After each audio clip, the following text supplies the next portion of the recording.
programs for ABFE, a philanthropic partnership for Black communities. I'd like to welcome you all for joining us on this call today, our third Thursday for September, Evaluation as a Tool Towards Equity. It's a great call. I'm joined by my colleague, Bianca Alston, and with us today, we are featuring Geraldine Coffey, who's the principal and founder of JDC Partnerships. Throughout this call, we're going to invite you to do a few things, one of which includes downloading the handouts that you'll find on the right box, the control panel for GoToWebinar. There are two handouts there that we encourage you to use. This call is being recorded, so we will have it available for you to share and reflect on through our Knowledge Center at abfe.org. Also, join the conversation on Twitter by using the hashtag #EvaluationEquity. And most importantly, as you all have signed up to be part of this call, we invite you to join in feedback. A couple of times throughout this conversation, Jared will give opportunities for you to pose questions. Please use the chat box in the control panel to pose your questions, and then we will let those questions out at the appropriate times. We do want this to be an interactive conversation, which is why we're providing resources to you for your own reflection, as well as including and inviting you to join in the conversation. We do keep the call lines muted to avoid outside noise and other distractions. So I cannot wait for us to all learn from Geraldine Coffey as she brings to us evaluation as a tool towards equity. Take it away, Jara. Good day, everybody. Thank you for having me, Edward and Bianca. Greatly appreciate it. I, too, am very excited about our time together today. This work actually came out of a deep-rooted passion we have at JDC Partnerships to really elevate how evaluation is actually used as a tool in service of equity, as the title says. And so preparing this webinar actually gave me a chance to go back into the literature and some of our own thinking and experience and really deepen my own commitment to really thinking about how we move this work forward. So I am particularly excited to share it with you. Great. So we can go to the first slide.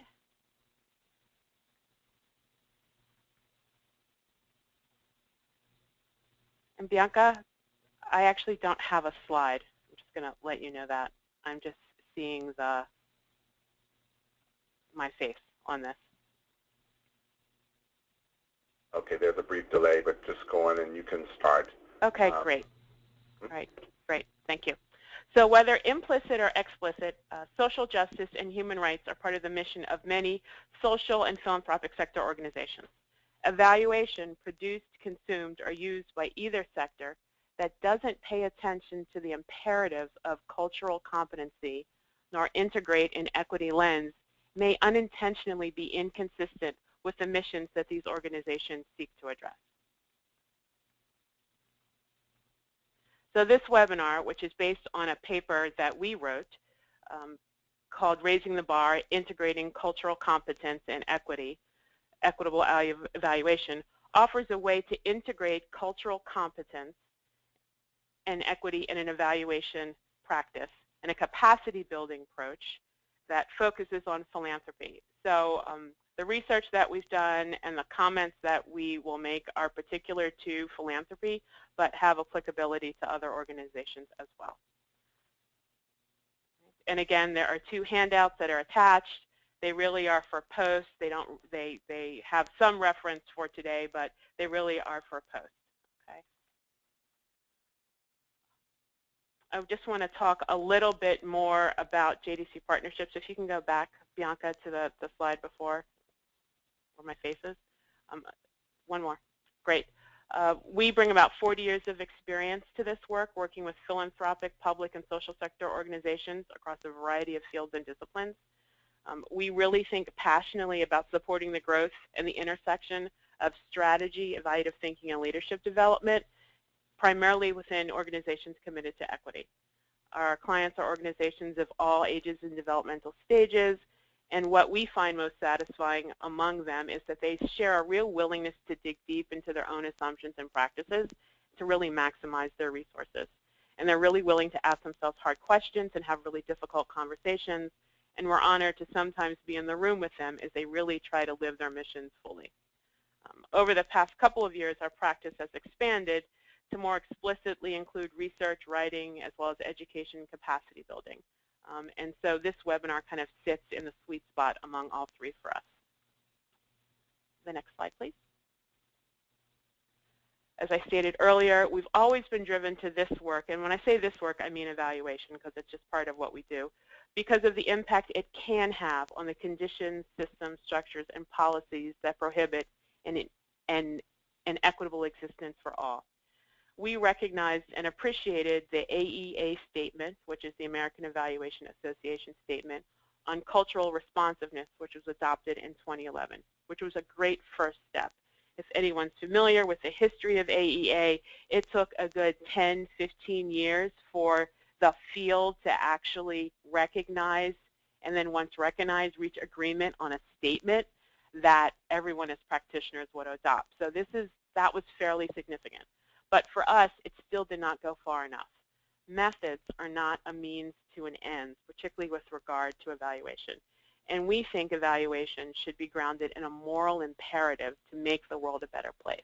We no longer think learning for learning's sake is sufficient, and that it really should be in service of making the world a better place for all. Now at AEA in 2014, we got to hear Dr. Fetterman, who is a highly experienced practitioner and scholar. So he's been doing this work for a good 30, 40 years. And he actually brought us empowerment evaluation, which is one of the earlier methodologies where the voices of those who one seeks to be in service of or help were actually brought to the table. He actually said to the room that he himself is finding and calling the field to really think of evaluation as having a moral imperative, which has tremendous methodological implications. So when we were engaged by a national foundation a couple years ago with an evolving explicit race and ethnicity framework to explore, one, how these two elements might be folded into evaluation, and two, how might the philanthropic sector build its capacity to conduct evaluation with sort of this race equity lens, we felt like we had to say yes. So what we will share with you today, now that you have a sense of why we do this work, has been informed by our research, our work for this engagement, and then the additional research that we actually did for the paper and the foundation review. And there was a link to that as well in the flyer that went out to everybody. It's not attached in the handouts, but I think Edward has made it readily available. So this slide lays out our objectives for today. Again, the hashtag is up top, and it also reflects the structure of how we'll sort of move through the content today. As Edward said, we'll have a couple points. We want to make sure that the content is clear and have a little conversation, with hopefully much of the last part of the webinar open for dialogue. And in transparency, because this is evolving work, we hope to learn from you today as well, particularly about how we might move this work forward in terms of naming opportunities and barriers to do so. Next slide. I'll give you just a minute or two to or a minute to kind of look over the slide. It is a high-level summary, but there's two big things to take away from this slide. Evaluation is relatively young, and as a field, its origins are primarily in academia and practiced in controlled settings, primarily in school settings, for the most part is where it sort of came out of. And if you look to 1990s, that is when philanthropy first entered, when evaluation first entered philanthropy. And if you think about how much the world has changed since 1990, the relationship between philanthropy and evaluation is even younger. All right, let's move to the next slide. So this graphic speaks to the last 20 years or so. I'm going to just point out some highlights. There's an increasing number of foundations that are explicitly and implicitly addressing equity or social justice. Kellogg Ford, Marguerite Casey, there's many others, but the word equity or social justice, which are different, but nonetheless they speak to some of the same principles, is increasingly becoming part of the vernacular. Place-based initiatives attempting to address complex social conditions appear Hewlett, Neighborhood Improvement Initiative, Annie Casey's Making Connections, recently the California Endowments, Building Healthy Communities, and others. So really trying to dig into communities. Population-based funds, although around for a good 50 years, are beginning to have more prominence and importance as the U.S. demographics change. So HIP and APIP and others, their voices are becoming more prominent in conversations and thinking more about their work and their own people and populations. And with all of this happening, with this attention to more complex social and structural issues, new and some old strategies are surfacing that are impacting the ways in which we think about interventions and programs. This includes community organizing, which is not new, but is somehow new again, and what that looks like. And then perhaps design thinking, perhaps the most newest. And these are just two of the ways in which interventions and programs and strategies to address complex social issues are coming into the forefront in terms of nonprofits and foundations and thinking about how might we go about solving. And then finally, and perhaps not most importantly, but important, philanthropy itself has had mixed reviews over the years from both internal and external voices. And I'm sure you all been following the discourse, the public discourse, increasing efforts and interest by local and federal legislators to sort of understand where our allocations going from foundations, private and family and otherwise. There's definitely the debates within philanthropy from sort of the watchdogs as well as just old guard and new guard around what really are we trying to accomplish. And so there's a lot of going on in philanthropy at this time. But there's generally a transition, or at least a moment and a movement at this time to really think about what is this all about, and what we want to make sure it's part of that conversation, because evaluation is often used as a tool for good or for bad. Is it staying relevant with the constructs that are being embraced or being explored, as well as the social conditions in which we're all trying to do this work? That next slide, great. So with history and context laid out behind us or before us, we can say that there has been some progress in terms of how evaluation has evolved or is evolving. Purposely on this slide just pulled out the culturally responsive evaluation because of earlier mention to it about the AEA statement, but it's also important to mention that other methods such as the Fetterman's Empowerment Evaluation, participatory evaluation. There's been a lot of work in New Zealand and Australia around indigenous frameworks because of their tribal and native communities. Feminist evaluation. There's lots of other ways and methods and frameworks for thinking about evaluation, which are primarily about methods, as we'll talk about a little bit later. And additionally, and I'm sure you all probably got the email from Casey, is that Dr. Perez released, and this has been a brainchild of hers for a while, the Leaders in Equitable Evaluation and Diversity, the Graduate Diversity Internship Program, and the RWJF Evaluation Fellowship Program, which are all efforts over the past 20 years to sort of build the pipeline and the practitioners of evaluation to be more diverse in terms of their perspectives, which is fantastic, and yet all of this still speaks to methods. We can go to the next slide. And if anybody has any questions, feel free. And we're going to do a bunch of content here, open up some questions, and then we're going to sort of dig into the capacity building piece and then have more dialogue. But if anyone has any questions or wants to go back to a slide, please let Bianca know, and she'll let me know. And we'll make sure that everyone's on the same page. So designed this table so that we could just kind of in a bird's eye see the progress that has been made, and again, picked out culturally responsive evaluation between sort of traditional evaluation and culturally responsive. Key ideas or concepts in this are, if you look on the right-hand side, is that community members are seen as experts. So evaluation is less often done to them, and they are often part of it. If you look at the third line, design and planning, the reflecting multiple worldviews and inclusivity, so it becomes less of this thing that happens in a room with these other people that comes down. It's a more interactive and engaged process. If you look down on the second to last line, disseminated to the broader community, so there's hope and thought given to how the findings might be shared with others.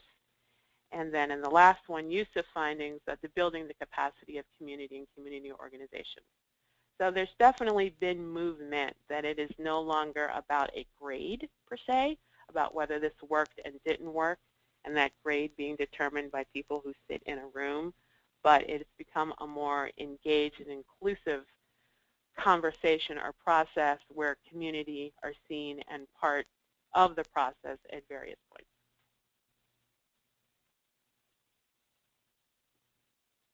We still think it can go further. And we think now is a particularly ripe time as new endeavors are underway to really think about how is evaluation moving beyond disaggregation of data and understanding the impacts on different populations, but really how is the construct of evaluation in and of itself mirroring equitable practices. Next slide. So this definition is pulled from a paper by Bamberger and Sagoni, a paper titled How to Design and Manage Equity Evaluations. It's actually a UNICEF document, and it's one of the resources. You'll link to it. Very accessible on the resource list. And what we really liked about this and what really resonated for us was this clear statement about judgment. And at the end about achieving development results. One thing I forgot to add or put as part of our context is that when we're talking about philanthropy and evaluation today in our time together, we're really talking about domestic philanthropy, things that happen in the U.S. The conversation around equity and culture and context is far more alive internationally and in particular areas. So that's also just something to be mindful of, that we're really talking about the U.S. when we're talking about this right now. And so again, back to this notion of judgment. So judgment really is key here because who gets to judge matters.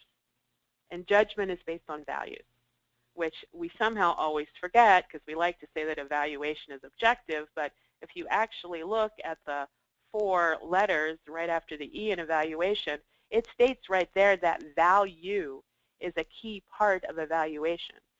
And so who gets to determine the entire framework for the evaluation is pretty critical and an important place where we can think about how to raise the bar, as it were, around evaluation practice so it actually reflects, mirrors, embodies those aims that it seeks to try to judge through its own methods. This definition, you can go back to the other slide. So this definition stems from how UNICEF defines equity. And this is based on equity means that all children, that they're looking on children, have an opportunity to survive, develop, and reach their full potential without discrimination, bias, or favoritism.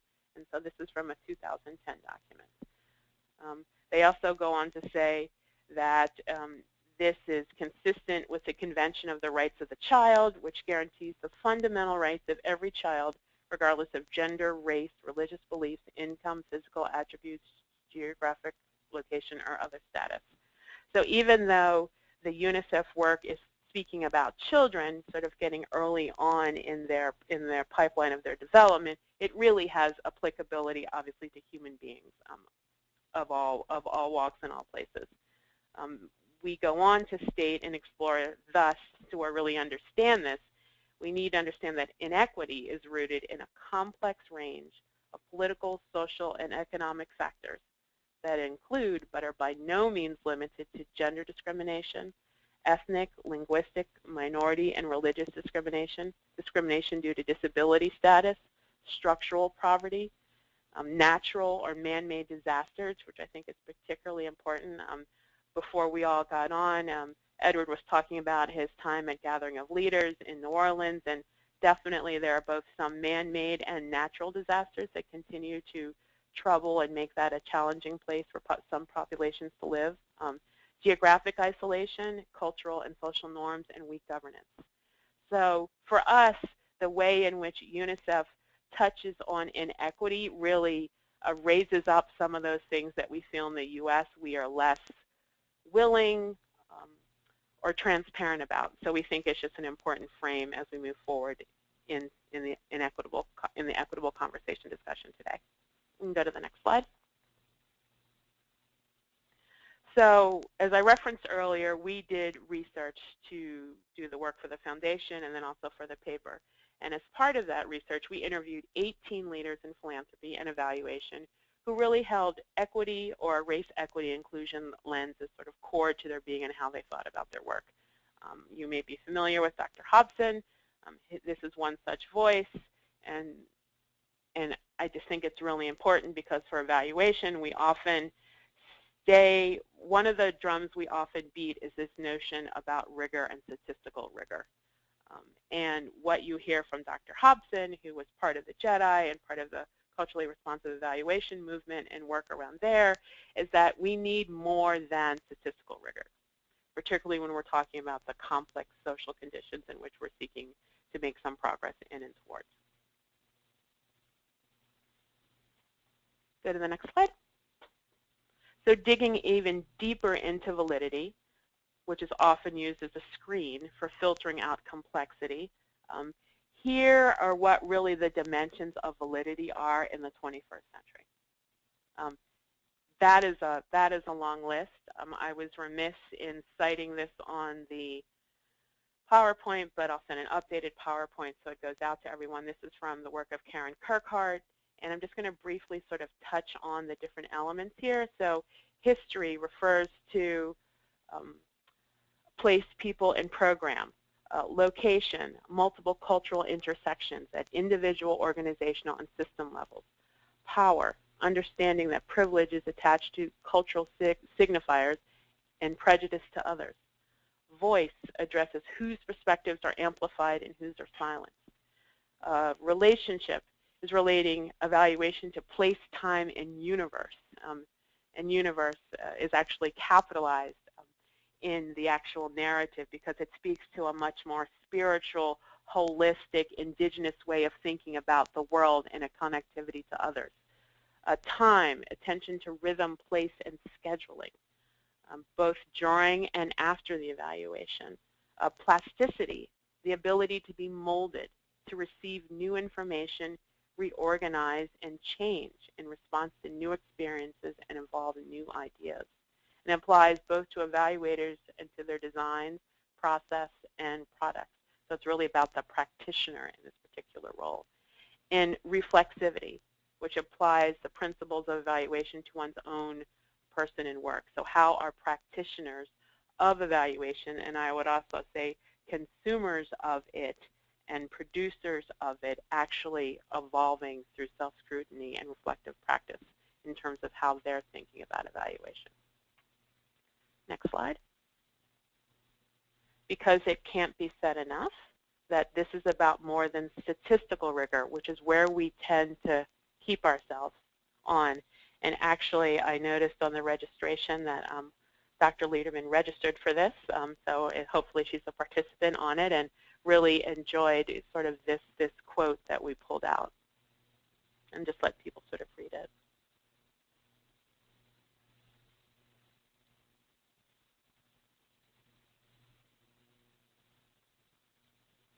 And what I particularly like on this is influence the questions we choose to ask, the information, the trust, the findings we decide are unimportant or important or unimportant, and how we make meaning of results. The questions we choose to ask is so really the starting point often for evaluation.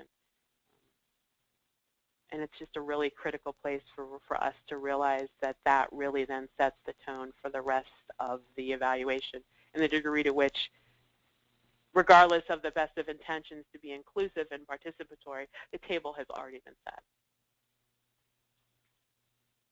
You can go to the next slide. So this is another sort of snapshot, perhaps, of other ways in which equity-focused evaluation, these principles are applied throughout the process. Always like to provide different ways for people to get into the content depending on how you process things. So this is really focused from feminist theory and approaches. So again, central focus on inequities, recognizes that inequities are structural, that evaluation is political, that there are different ways of knowing. Again, a really important and different construct for evaluation, primarily conducted domestically here, that there are different ways of knowing. So our idea that empirical objective data is the only evidence of proof, and that proof is a fairly Anglo-patriarchal kind of mindset, proposes to add value to those who are marginalized and requires use. So again, different than traditional evaluation, and even somewhat different than culturally responsive evaluation. The next slide.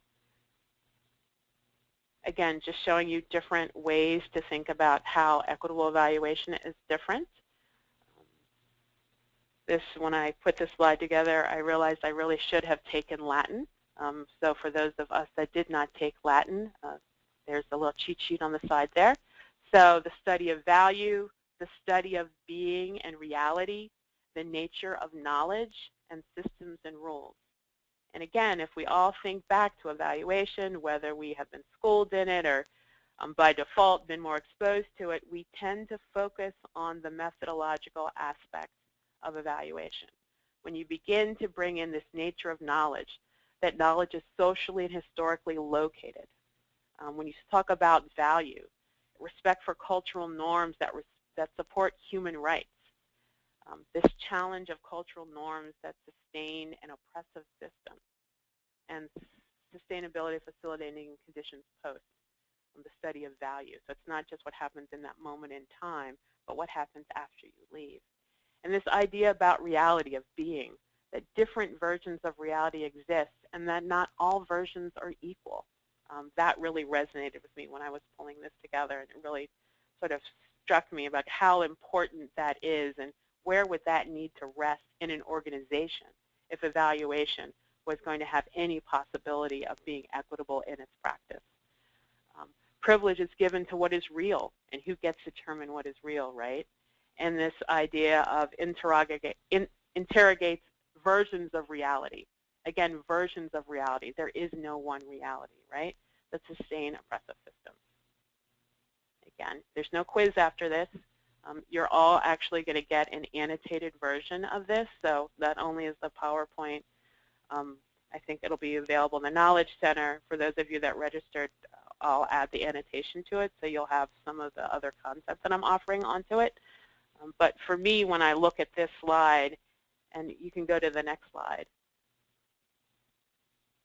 and I look at culturally responsive evaluation, I see how it is pushed from traditional evaluation, but how it's still not quite getting us there. So this is a first take on this slide. There is no equitable evaluation slide. So just wanted to lift up some of the ways using the same construct with traditional evaluation in which things are different. So evaluator, the role the same. The role of the evaluator is a partner, learner, facilitator, and convener. Design and planning, it's informed by the program, how the program plays in the overall foundation portfolio, and reflecting values which support equity. I think this next line, evaluation questions and plan are co-created, not weighed in later, but co-created, acknowledging culture, context, and mindful of time frames. Again, data collection here, co-created inquiry frameworks, which allows us to broaden our understanding of what knowledge is, what proof is, in different ways of knowing. If you notice in both the culturally responsive and the traditional evaluation, that inquiry tends to sit in the hands of the expert, the evaluator. Equitable evaluation pushes it so that others are engaged in that process of inquiry, as well as the sense-making and the use of it. And then going to the last slide, not the last slide, the last line, that the the findings are used to inform all matter of decisions. It's not just about building the capacity of the organization and the community, right? A very patriarchal and mindset around, so yes, you can use these findings so you can do better. It's really about how are these findings helping all of us do better, which in this particular case is the philanthropy as well, in terms of the effectiveness of their strategy and understanding of issues and solutions, highlighting strengths that can be leveraged and surfacing new solutions and roles.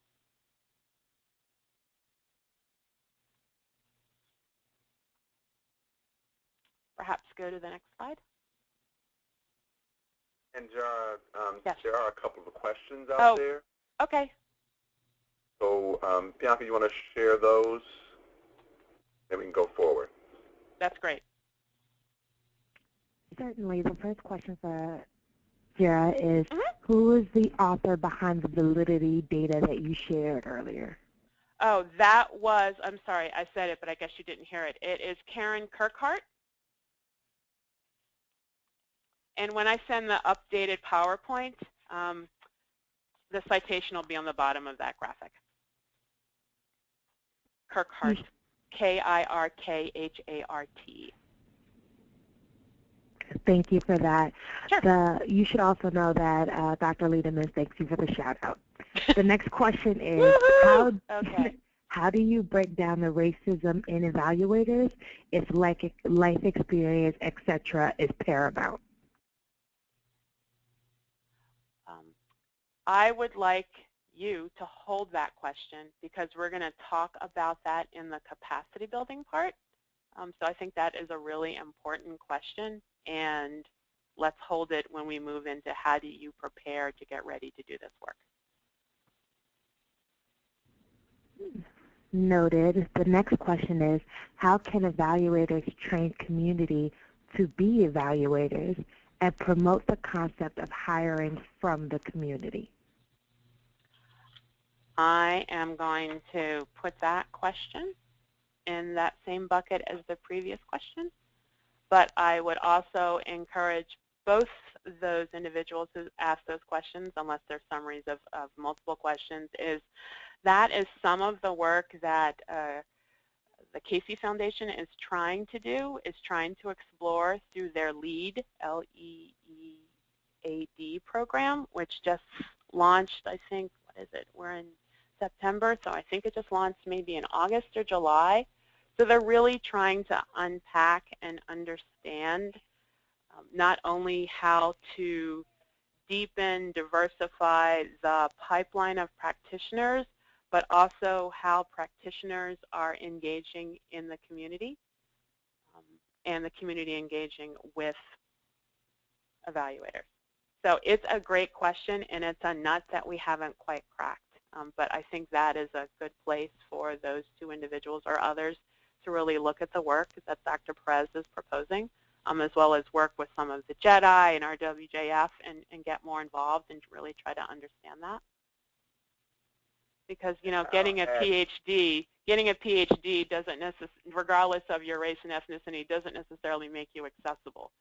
So no offense to anyone who has one, but, you know, higher ed is higher ed. It is not like being in other places. It is not like being in the community. And so that is part of the challenge, that even though the pipeline is getting more diversified by the sheer nature of what you are taught in higher ed, it doesn't necessarily mean you are actually able to carry out practices that are equitable or that move the work forward. Go ahead, Edward.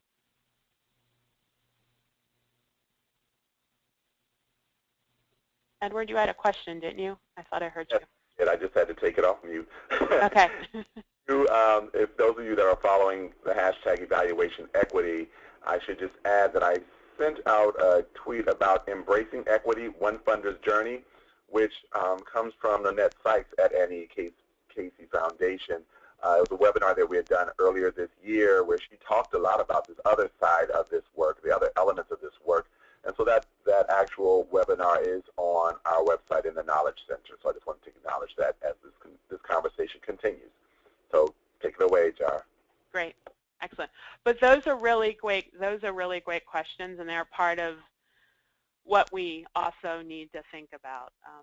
the community, the practitioners. I mean, this is focused on philanthropy because, in all honesty, philanthropy and the public sector are the largest consumers, thus purchasers of evaluation.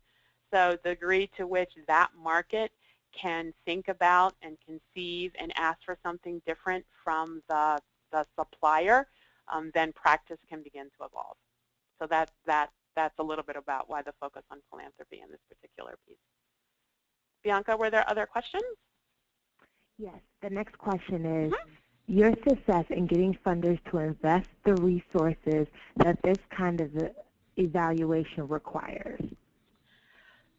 That is a great question.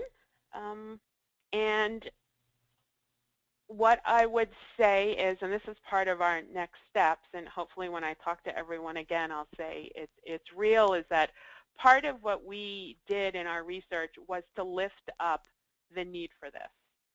And what we're hoping to do in partnership with the Johnson Center at Grand Valley and also the Center for Evaluation Innovation is to actually do some research over the next year, hopefully can start end of this year, maybe it'll start beginning of next year, is to really understand in philanthropy, because we think there are places where philanthropy and evaluators are doing things differently, to lift up what those are, what that looks like, what that feels like, what that costs, and be able to bring them to the field, as well as also push on how we can make sure that we are not investing in interventions and programs that we say are in service of equity and in fact may actually be equitable in their design, but using evaluation approaches that mitigate or in some way in conflict with the actual interventions which are being implemented. So I don't know if that answers your question. We're trying to push the field.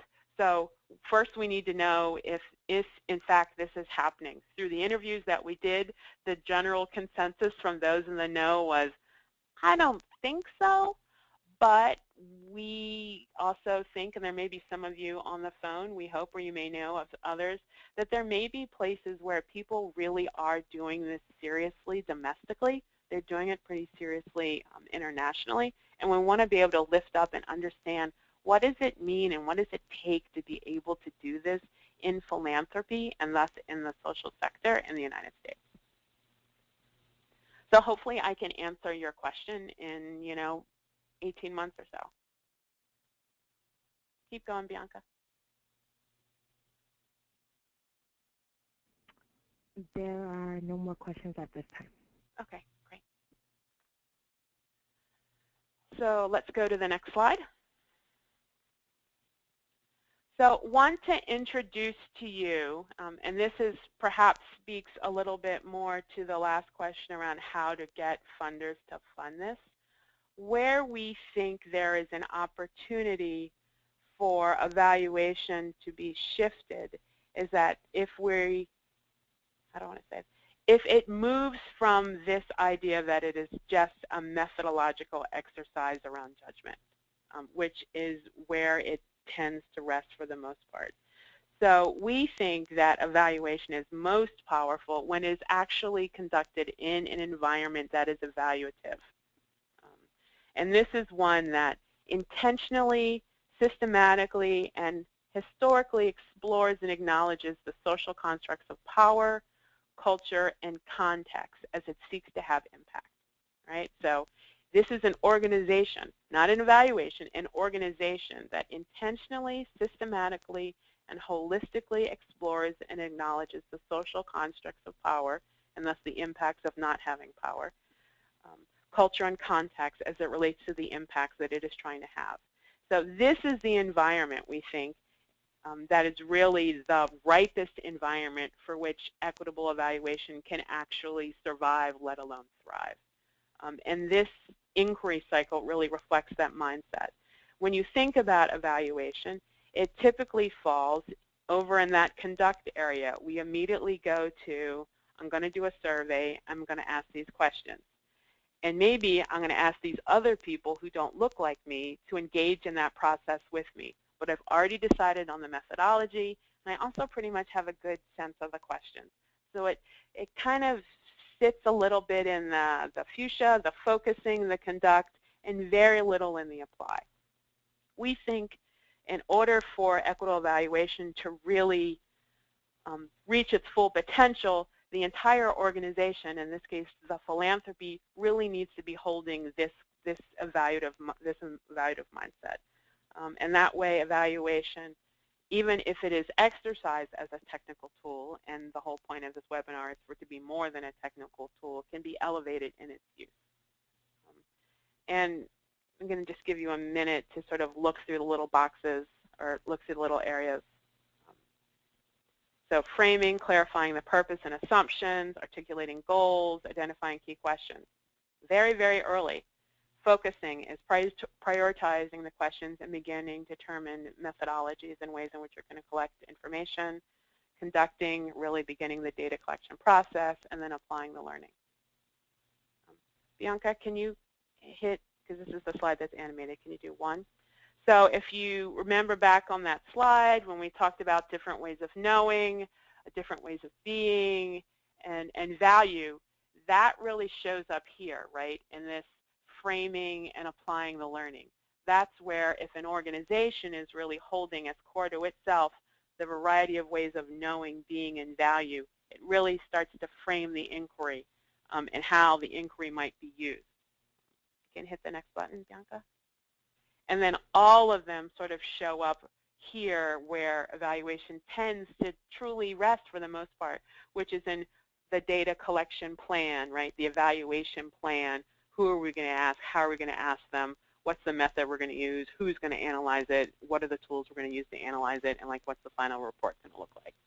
So the degree to which those other ways of knowing, being, and value are situated within the organization, it will more greatly influence the ways in which evaluation is constructed and utilized that really are reflective of being more equitable.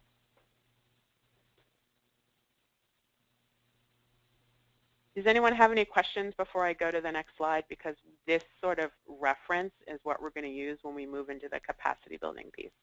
So I want to make sure people get this part.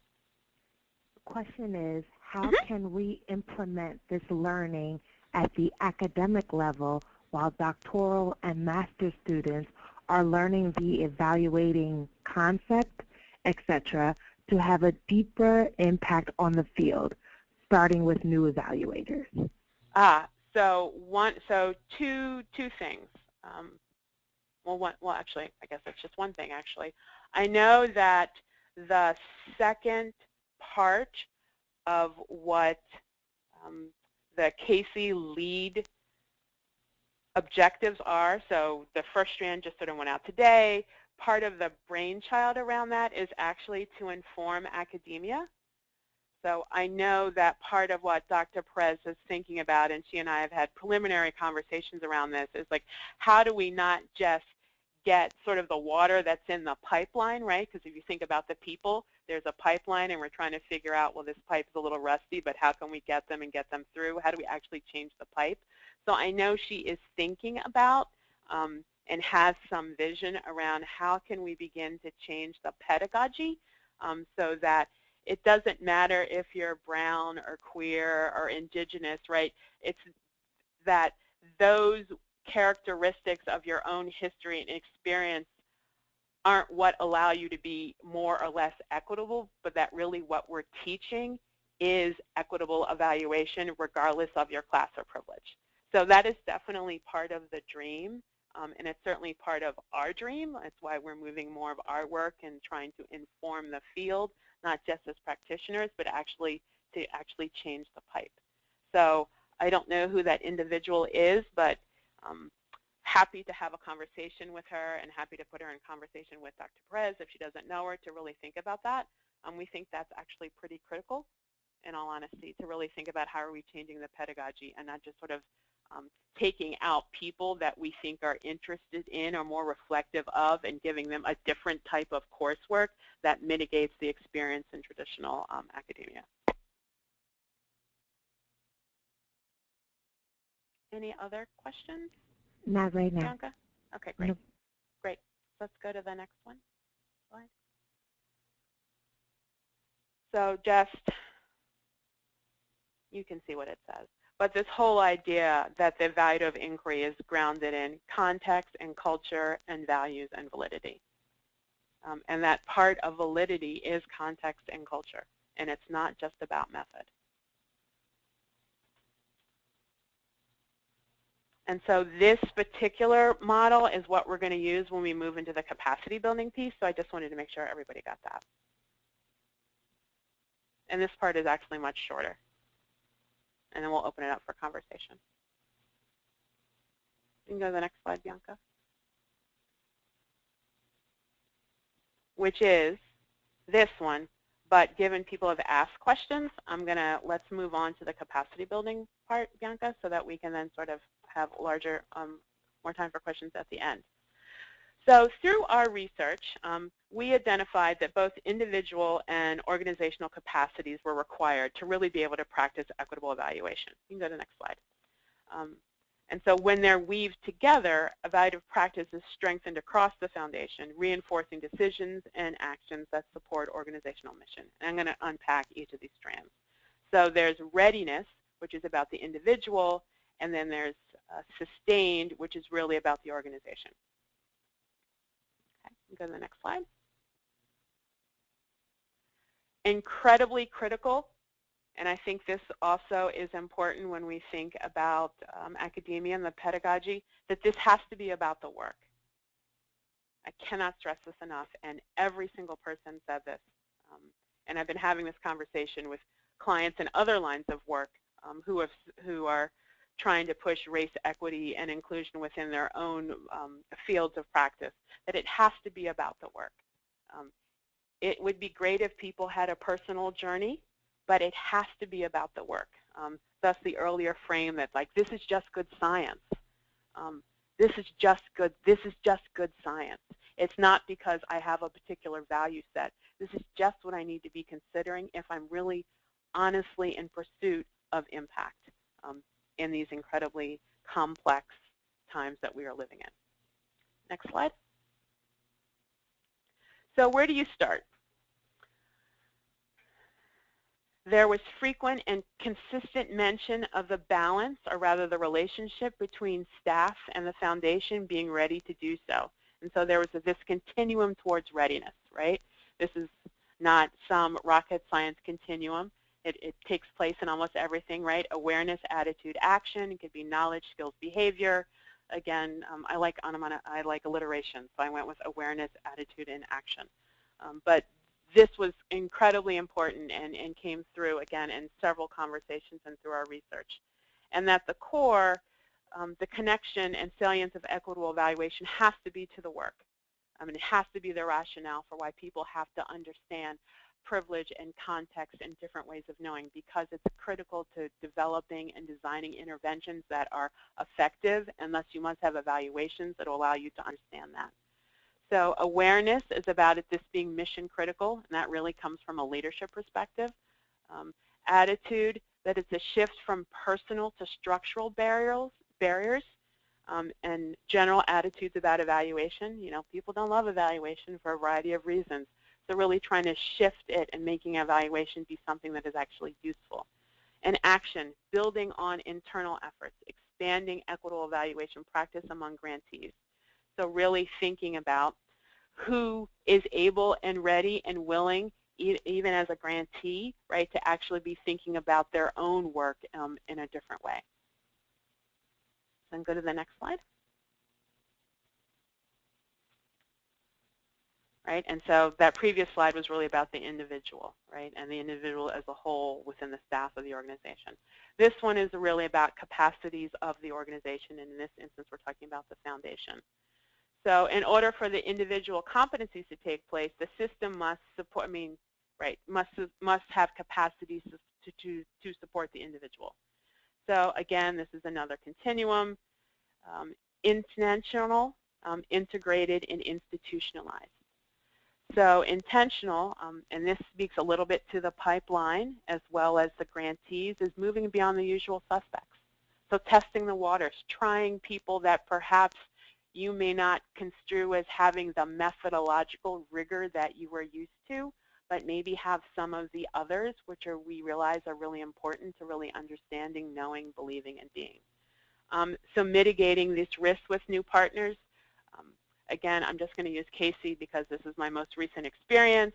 You know, they set out this call for practitioners who don't look like the practitioners that they normally have. They've sought out individual consultants, small firms like ours.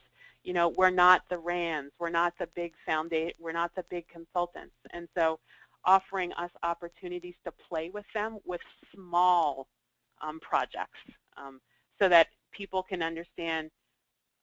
Equity also shows up in who you hire. So a large foundation, a large consulting firm is much more able to respond to a short window for an RFP than a small one is.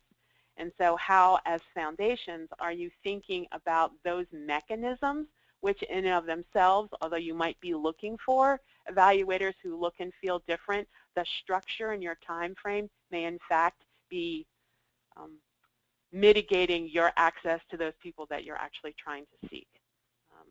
And then being explicit about race, equity, and inclusion as the key to the progress towards outcomes. And that third one about supporting equitable evaluation competency within the evaluation pipeline. We've had a couple comments about that. That's definitely something that needs to happen. I think there's progress being made, but you know, evaluation isn't that old, but it's pretty ingrained in a pretty particular mindset, and unpacking that or expanding that will take some time. Next slide.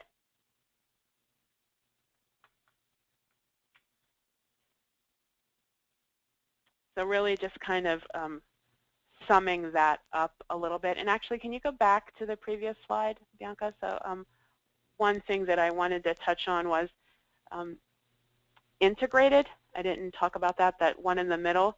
So rethinking rigor. Again, bringing up rigor and validity so that it includes a complex set of considerations and competencies. So conscious of issues regarding disproportionality and disparities. You know, we tend to put that in disaggregated data. That's a great first step, but it's not the only step we should take. Knowledge of the methodological tools and statistical tests that are available to examine differences.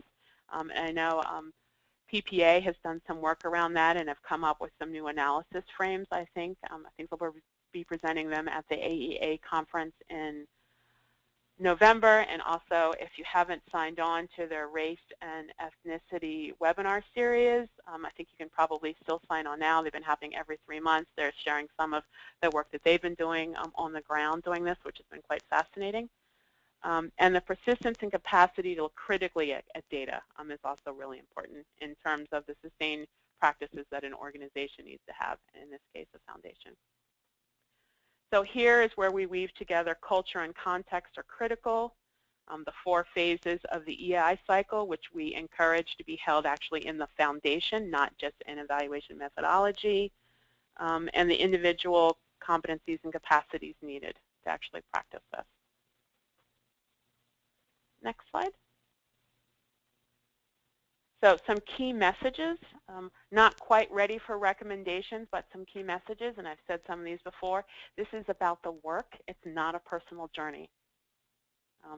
It's so not about you. It is about the work and the mission of the organization. If there's epiphany along the way that helps you do the work better, that's awesome, but it really has to be about the work. This is just good science. Thinking about equitable evaluation within the larger evaluative mindset of an organization, in this case a foundation that is really embracing and interrogating bias and barriers and its own assumptions is really critical. Willingness to move beyond the who to the how, why, and what end of evaluation practice. Remember, it's a tool in service of, not just to judge. And it requires individual and organizational shifts.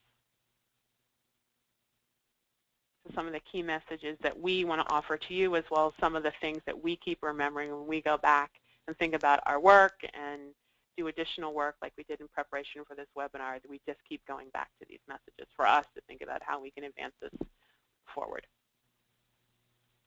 Go to the next slide.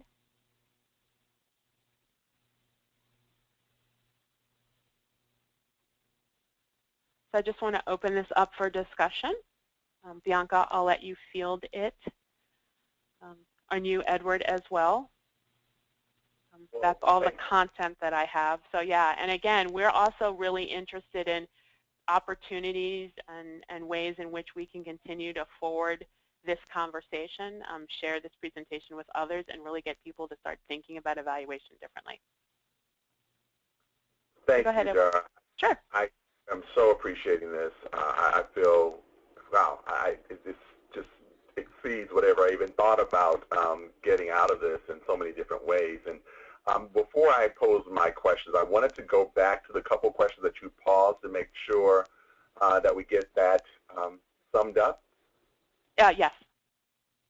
So Bianca, go with those other two questions that had arisen earlier. The first question was, how can evaluators train community to be evaluators and promote concept of hiring within the community? So my first response to that question is, why are evaluators training the community? So just I mean, to be perfectly honest, so for me, the entry into that question already seems a little challenging to me. And so I might reframe that question to, how can we, right, whoever this we is, share with the community ways in which evaluation can be most useful and powerful to them, right? And one of the implications of that is really hiring people from within, or can be hiring people from within. So that's just my gut response to that question, is it came from a place of expert as opposed to being a partner and helping community see evaluation in a different way, because they probably have experienced it, I would imagine, fairly negatively, or at least not very usefully, and then what might surface from them having a more nuanced and hopefully deeper understanding of what evaluation can be, and then what would they need in order to make that happen.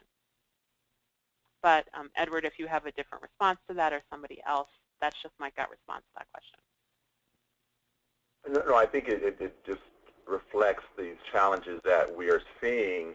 As you talked earlier about this notion of folks that are not fully versed in the spaces they're seeking to uplift or address, there's the notion, and I'm blanking on how it was framed, but someone talked about this notion of cultural competency and the need to really come to terms with what you don't know about the communities that you seek to serve. And this really plays into those 4 segments of learning, the Latin that comes in those spaces that people always go to the easiest when they look at measurement, but they really don't get to the heart and the soul of they're looking to affect change.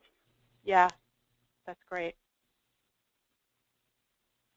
There was one other one that had come up, Bianca, that yes, I'll just say it real quick because because it gets to another element that I was particularly curious and thoughtful about, and I appreciate it, and is, how do you break down the racism in evaluators if life experience, et cetera, is paramount? And I want to hear what your thoughts are on it, but I also wanted to just lift up, and I'll send a message out about it, because there's this new body of work where more competent researchers are coming together through this RISE initiative that several funders are supporting with Equal Measure and Sean Harper at UPenn. So these folks that are coming in that understand the communities and have been doing deep research in the communities of boys and men of color particularly, because there's a dearth of that kind of competent understanding and research that is influencing how funders are supporting issues that they want to address, but they really aren't getting into the rigor that you speak of. So I'm lifting that up as just an example of how people are starting, and funders are starting to take notice of this need, and your work obviously falls right into that same space. So talk a little bit about this idea of breaking down this racism piece, because that's the conversation most people are still reticent to have, and it's the one that's most important from all of this. I am laughing because it's a conversation that I think none of us are prepared to have, yet it's the conversation we need to have, right? And then you add higher ed and the privileged place of judgment, which evaluation is, into the mix, and it just becomes super, super messy, and it actually becomes deeply personal. And so for me, what I wonder about, and I'm not sure if we'll get there or how long it'll take us to get there, is how do we not make it, again, about you, but how do we raise this to this about good science? And who gets to dictate that it's about good science? If you go back to Kirkhart's validity checklist and you look at all of those dimensions of it, that's a pretty rigorous list of things that I would expect my evaluator to, if not hold, be seeking and looking for through the team that supports evaluation to make sure that is all weaved in every single thing we do. So I don't know that I have an answer for it. I know that the answer we try to, the response we tend to have now is to diversify the pipeline, which I think is one step. It is one part of it, but you know, racism exists within and across every single group. It's not unique to, you know, me versus an other. It's within our own groups. And so I don't know. I think part of it is to have those conversations. And I don't know if ABFE is a place that can have some of those conversations within evaluators of color to have it. I know in evaluation, in spite of the progress of the cultural competency statement, for prior to that happening, Dr. Stafford Hood, who, if you don't know, is out of University of Illinois, who is fantastic, started CREA, which is the Culturally Responsive Evaluation and Assessment Conference. It is in its third year. This third year, we'll actually be doing some stuff with actually AEA for the first time in Chicago, and he actually had to break off and get funding and get a whole other conference, right, so that people could actually have these conversations and us see them as being part of the conversation of science and not have it be about race. Wow. And now it's coming back, right? So he had to break that out, get funding, and now slowly it's coming back, but it'll still be parallel play for a while. And I have to tell you, it's a very different conference. It's all brown. It is pretty international. There's a very large indigenous population that comes from New Zealand and Africa. It's a very different conversation. And when we talk about race and racism, we understand it because it's about the science and it's not about us. It's about the science and what we need to do to be good practitioners in service of something. Mm. And also know that, and I just want to say this, evaluation is young. I mean, if you go back to the original chart, like it came really out of schools, right, and practice in academia. So it came out of white towers, right? That's where it came out of, literally out of white towers. And so for it to begin to look and feel different, it's going to take a while. But I don't think we should stop pushing the conversation. And I also don't think we should think it's just about white or other or non-people of color practicing evaluation. It shows up in just the role of having value and judgment over others. There's a power that comes from it, regardless of what your own personal history is. Great. Bianca has some more questions for us, so go for it, Bianca. I do. The next question is there an assessment tool in the works that helps track progress in moving on the equitable evaluation continuum that you presented? No, but I love that idea. There is not.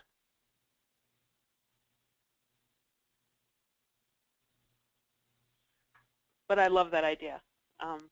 But there isn't one that I know of. None. Yeah. Let's talk. I mean, I think it's a great idea. I'll do a little research and see if there's something internationally, a checklist of some sort. But I don't think so. I think at least domestically, most of it is focused on culturally responsive evaluation. There's several books that Dr. Stafford and Hobson have done that have really talked about it, but we haven't really pushed it that far domestically. And I don't think there's anything.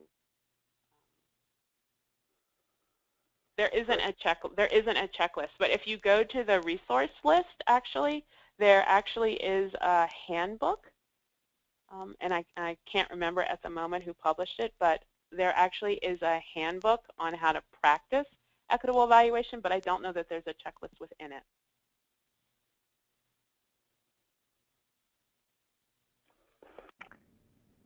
The next question is, please address the starting point you presented around the moral imperative as context for moving forward. It has been my experience, the person who posed the question, it has been my experience that many in the foundation business think that they already have their meaning and that they are already meeting their moral imperatives. Gotcha. So I think the moral imperative is more a charge to evaluators as practitioners and scientists that this is not apolitical work.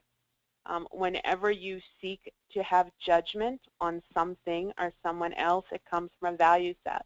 I mean, it has it in the words. And so we have traditionally hidden behind this screen of objectivity. But again, numbers, right? The questions we ask dictate the answers we get. How we analyze those answers is framed by the methods that we use. There is judgment at every single point when you're in evaluation. So objectivity is, I mean, it doesn't even exist. What you have to be is transparent about the biases and the assumptions that you use.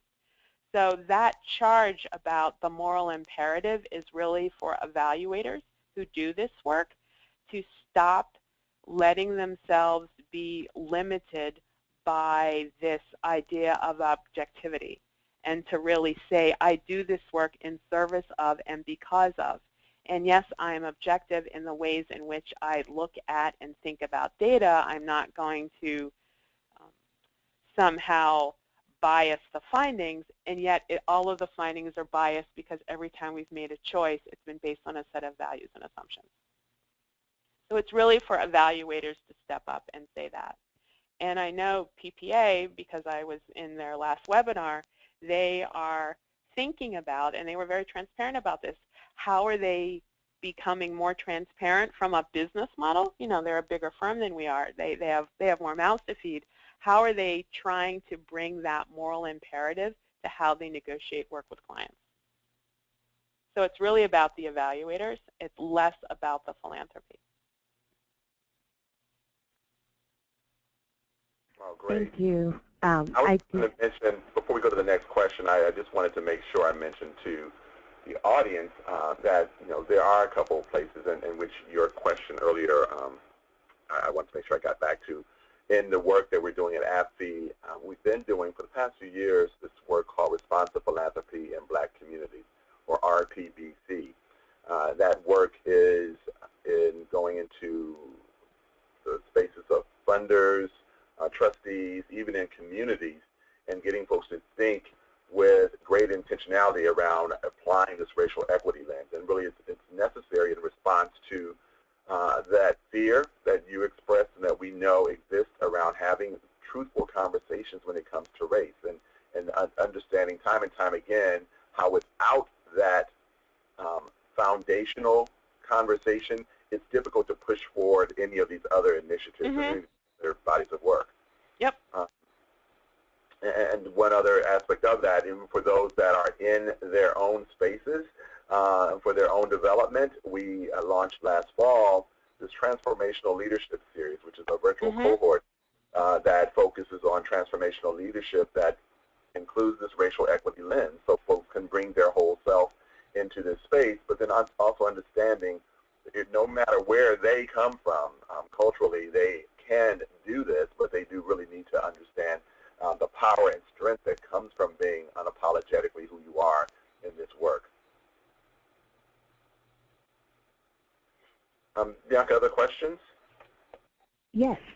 The next is, okay, I'm just going to read it. Okay. I agree that it's time to respond to communities' rightful frustrations with having evaluation done to them. At the same time, are there not times when evaluation is needed tactically to help with opening up hearts and minds of stakeholders who may not already be at the place of willingness or awareness of an equity agenda? While I freely admit it can feel utilitarian, but it's a practical reality of why some of us are using or deploying evaluation results to use for case making. What else should we do?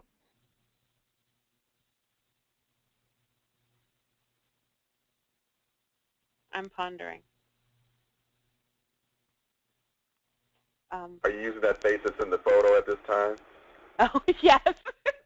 My deep thought photo. I am in my deep thought photo. Yes, absolutely. Thank you. I want to ask back to the person who asked the question a little bit more about what do you mean by what else should we do? Because I think that your preface and the situations and the ways in which evaluation can lift up and reveal that which is below the surface is definitely an important part and role that evaluation can play and often has played, and I'm not saying that we shouldn't continue to do that. It's more that there are places and opportunities where it can be more, and at the moment what it may be doing is being less than it could be. So I'm not sure in that particular circumstance what the person was thinking they should do more of, because based on the story, right, that was being told in the question in the setup, it seemed like what they did was exactly what was needed.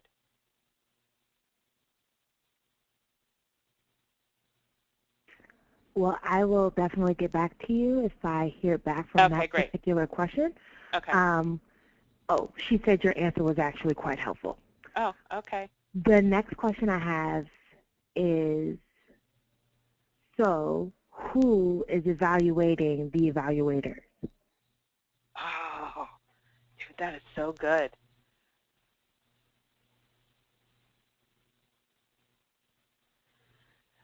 I'm writing that one down because that is a question. I feel like that's like a blog post right there. That's a great question. That same person offered, to be an expert, you don't need letters after your name. How can the community create a certificate program with community as lead? That is a really interesting question.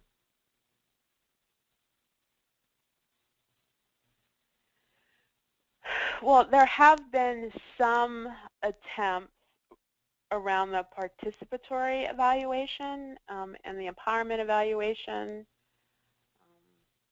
where it has been more community and community-based research, where it has been more community-led, yet there's always an expert with 3 letters for the most part somewhere floating around.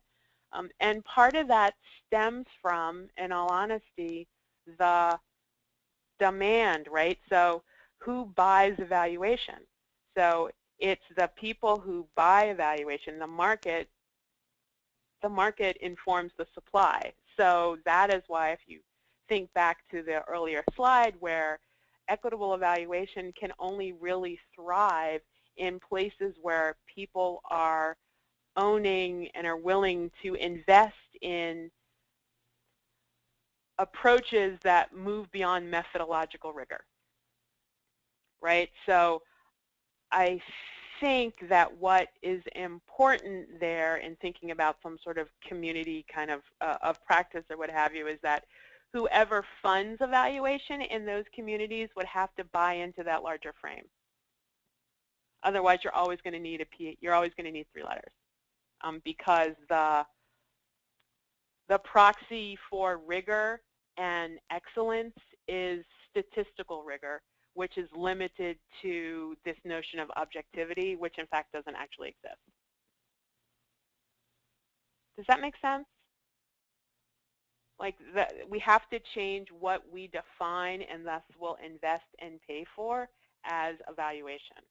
Thus the focus to some degree on philanthropy, because they are the largest consumers of, for the most part, besides the government, which is a whole different sort of ball of wax around public dollars and accountability. And that's like a whole nother sort of dissertation. But in philanthropy, there is greater ability to define and decide what is risk and what is proof. And so if changes can be made in those philanthropies to be more mindful and actually mirror their equity stance in program in what they define as proof, then perhaps something like a community-based kind of evaluation might actually work. But until someone will buy it, I don't know. It seems like it would be tricky and potentially risky. But I do love this idea of who evaluates the evaluator. And there have been talks back and forth about certification of evaluators, but I would pretty much imagine that certification of evaluators would be by other evaluators and would probably get us even farther away from what I'm talking about than what I would hope. And that hasn't really passed quite yet, so I don't know where it is. It's kind of reminding me of a lot of these conversations around climate change and other issues that where folks, particularly those in the policy space, notably the elected officials, that defer to those that repeat or that support what they want to believe, as opposed to being a more nonpartisan, unbiased review that would yield better results in the long run. But it doesn't necessarily get to what some that have a partisan or a particular belief want to hear. Yes. So I think that's one of the reasons why on our end, if we're able to get funding for it, is we actually want to go out there and see for those foundations that have already sort of pushed the equity flag further and are really thinking about programming in a different way. How are they actually thinking about evaluation? They're already in that space where we think it's more likely that they will have an aha moment around how their practice of evaluation is in fact doing them a disservice because they've bought into the larger frame of equity.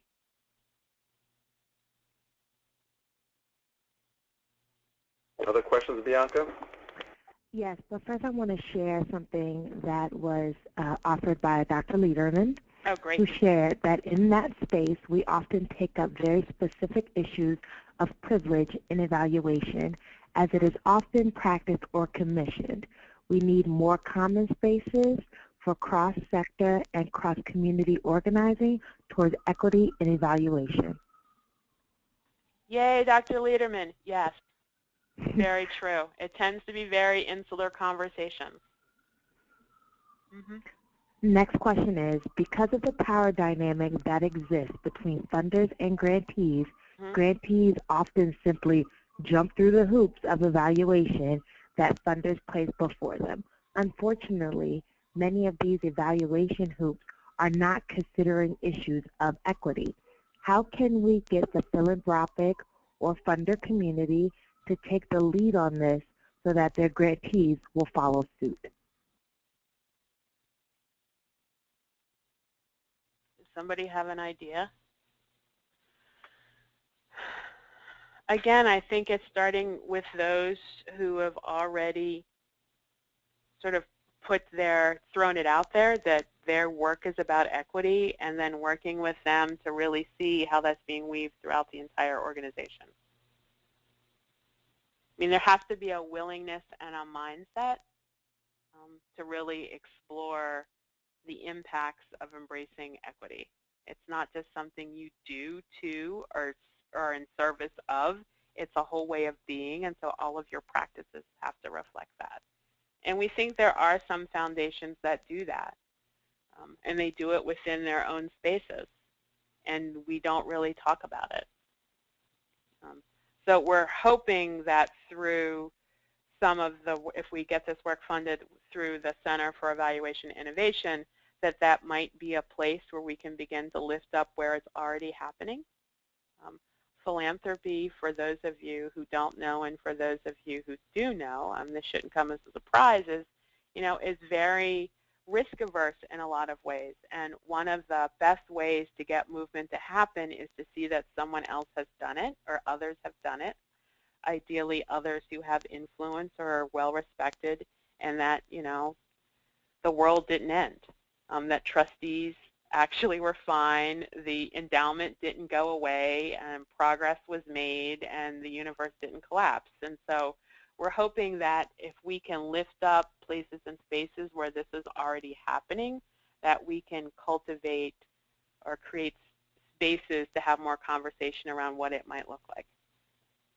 But I'm certainly open and willing and extremely interested in talking to or being in partnership with anybody who wants to convene any kind of gathering of even the evaluators or foundations in their own small space to really think about what the implications are of equity when you're doing this work. But I think it'll have to start small, in all honesty. And I do think the work that Casey's doing will begin to lift it up somewhat by diversifying the pipeline. I think it's probably the safest way in all honesty.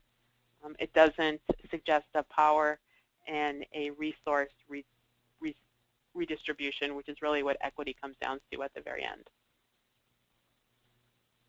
So before Bianca goes to the last question and then you go to next steps and the wrap up, I did want to get to that point you just brought up around this challenge with philanthropy being more risk-averse than risk-willing and really open to thinking about new ways of engagement. And it relates specifically to this work that we've been working on at ABFE around encouraging and engaging folks to think about supporting Black organizing.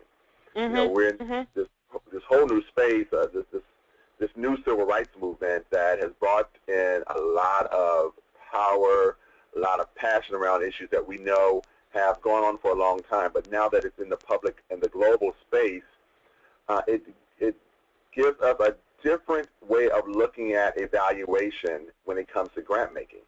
And folks have some, for example, Hill Snowden Foundation, I'll mention that work, where folks are looking at this.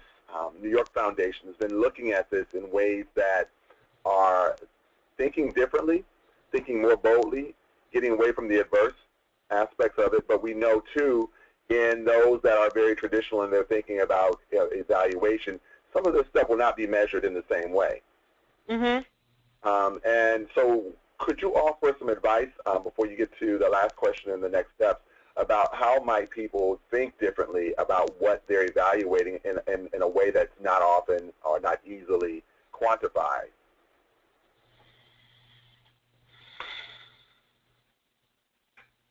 And I'm imagining Dr. Lederman has some thoughts about this as well. But one of the things that we try to do, just even in any of our evaluations, whether we call them equitable or not, is to really start with questions. There's a reason why that cycle said evaluative inquiry.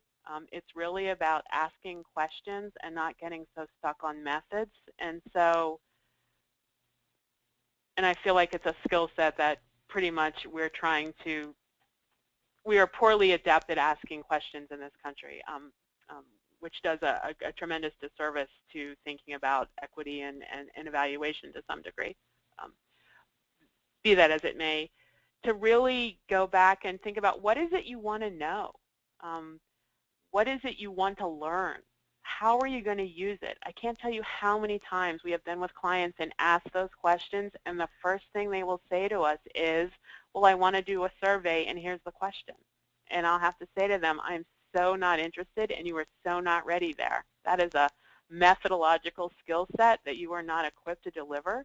What I really want you to do is I really need you to think take a step back and really think about what is it I want to know and why do I want to know it and how am I going to use it, and really think about those questions and who you want to know them from. And then as you begin to really think about the question and the source, the data source, for lack of another term, you and understand who those people are and where they're sitting and their experiences, it becomes really clear that the quantitative tools and metrics that we use would not answer that question. Does that make sense, Edward? Yeah, it does. Thank you. So really taking that step back, again, it was frame, focus, conduct, apply, like spend so much more time on frame and apply, right?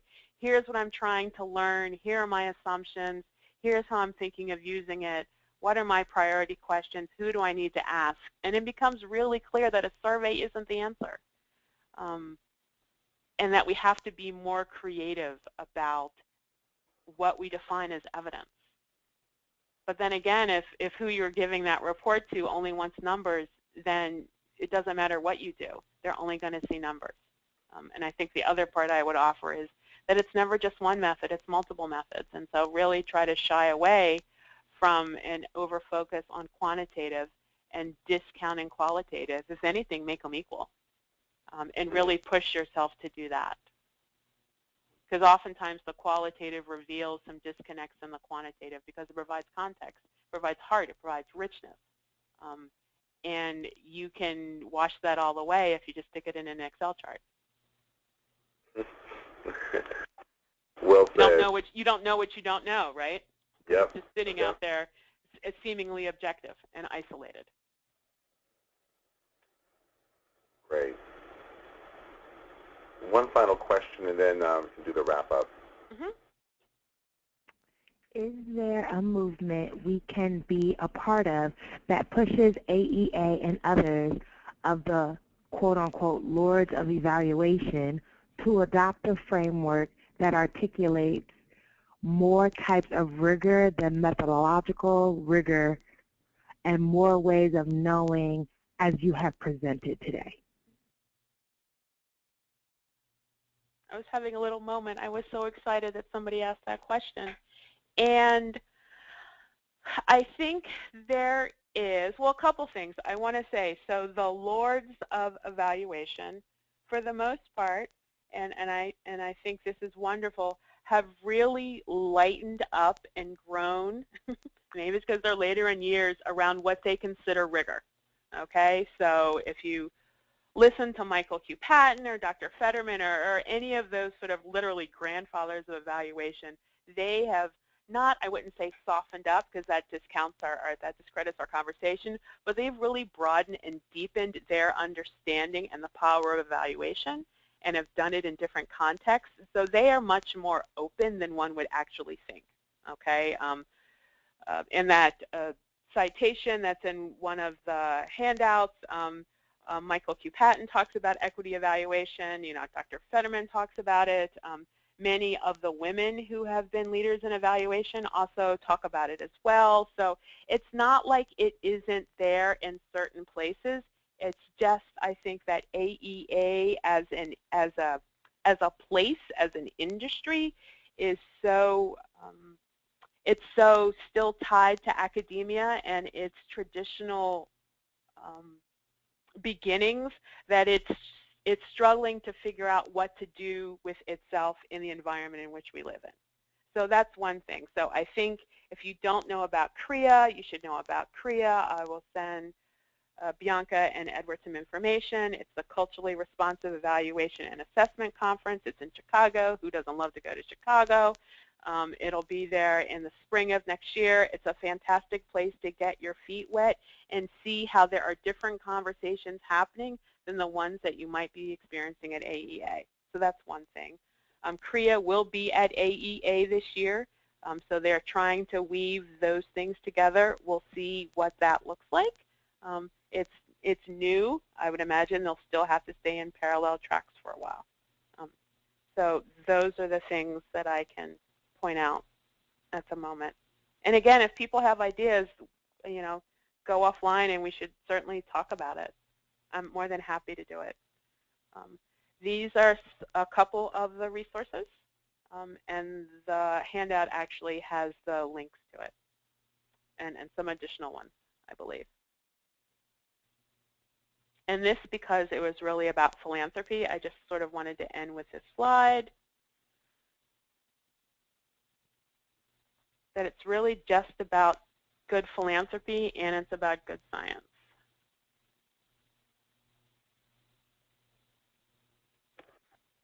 Yeah, this is great. It was powerful. I think you nailed this on so many levels, and just from the level of questions and curiosity. I know this is not the last conversation that's going to be had. I hope not. I definitely encourage folks to reach out to you, reach out to us, as we want to continue thinking of ways that we really create a complete experience when folks come to using equity in all aspects of their work, in their internal application as well as their external grant making and engagement. So I like this slide with this notion of building a community of practice. Yeah, we know, I love that. We know folks are doing some work when it relates to racial equity and creating their own communities of practice. So we want to make sure we take full advantage of those in this level as well, so that there is a total, kind of a wraparound services when it comes to racial equity and equity work. Yeah, most definitely. And actually, what I would encourage for those of you that are more engaged in the equity work is to bring in some of these questions around, this is all great, and how is the evaluation that we've conducted or thinking about, how is it supporting, embracing, and reflecting equity? I mean, it's a great place to do it. It needs to not be separate than, but part of those conversations. Well, thank you for being the chief fount of knowledge as it relates to this conversation, and the conversations will continue. For everyone that's been on this call, thank you for being a part of it. As you know, there's some resources that are coming to you that are available online, as well as those handouts that were provided. I want you to reflect on them and circle back to Geraldine. Please do. For information. And also, just as we want to continue this process and keep people engaged, you're going to get a survey from us. So we want you to evaluate this work, evaluate this conversation, and give us feedback so we can continue to improve upon it as we go forward. So feel free, and please complete the survey that you will get from Bianca in the next 24 hours or so. And stay tuned for the very next webinar that we'll have as part of our Third Thursday and other conversations that come up. And one last thing I want to make sure everyone knows about is to save the date for our conference next year. Empower Philanthropy will be April 7th through 9th in Baltimore. More details coming soon, but we want to just put that out there so you can start getting your dollars together so that you can be prepared to join us as these conversations continue. So thank you, everyone. Stay tuned, stay connected, and have a great day. Bye, everybody. Thank you.